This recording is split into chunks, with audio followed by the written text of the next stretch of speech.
Good morning, friends. Welcome to my channel, The Universal Creator. Thank you so much for coming back to my YouTube channel. Please subscribe my YouTube channel for code and other job related updates. Please join my Telegram channel to get various classes, videos, and recruitment notification PDF. My Telegram channel link will be found in the description box. Let's start today topic. আজকে তোমাদের জন্য একটি বিজ্ঞপ্তির আলোচনা নিয়ে এসেছি।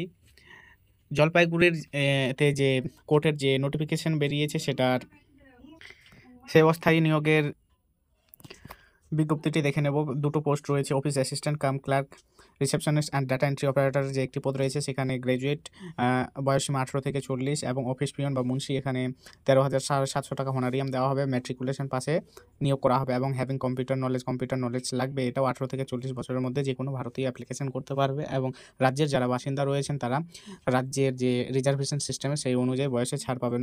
Application করতে হবে, সাবমিট করতে হবে যে the chairman selection committee for engagement of human resource in office of the LADCS DLSA জলপাইগুড়িতে এখানে অ্যাপ্লিকেশন ফর্মটি জমা করতে হবে। No application through postal or through mail or any other mode shall be accepted. Post অফিসের মাধ্যমে বা mail মাধ্যমে কোনো অ্যাপ্লিকেশন নেওয়া হবে না। ডকুমেন্ট কী কী দেবেন? বার্থ সার্টিফিকেট বা অ্যাডমিট কার্ড সেকেন্ডারির, সেলফ কপি মাধ্যমিক পাস সার্টিফিকেট দেবেন, হায়ার সেকেন্ডারি পাস সার্টিফিকেট বা গ্র্যাজুয়েশন সার্টিফিকেট দেবেন, সেলফ স্ট্যাটাস কপি দেবেন, কম্পিউটার পাস, কম্পিউটার জানা থাকলে সেটা কম্পিউটার জানাটা সব থেকে কম 6 মাসের হতে হবে। এসসি এসটি সার্টিফিকেট থাকলে যদি আপনারা বয়সে ছাড় নিতে চান তাহলে এসসি এসটি সার্টিফিকেট অবশ্যই জমা দেবেন। যদি কোনো কাজের এক্সপিরিয়েন্স থাকে সেটারও সার্টিফিকেট জমা করতে হবে এবং রিসেন্ট যে সর্বনিম্ন 6 মাসের মধ্যে তোলা পাসপোর্ট সাইজের ফটো জমা করতে হবে।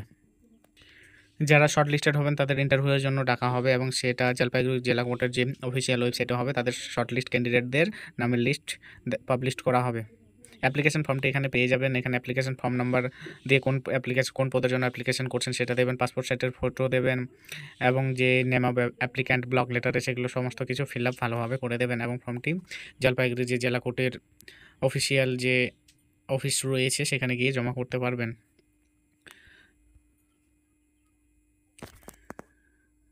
বিশেষ নির্দেশিকা, this channel does not promote any violent, harmful or illegal activities. All content provided by this channel is meant for an educational purpose only. Thanks for watching this video. Please subscribe and share my YouTube channel.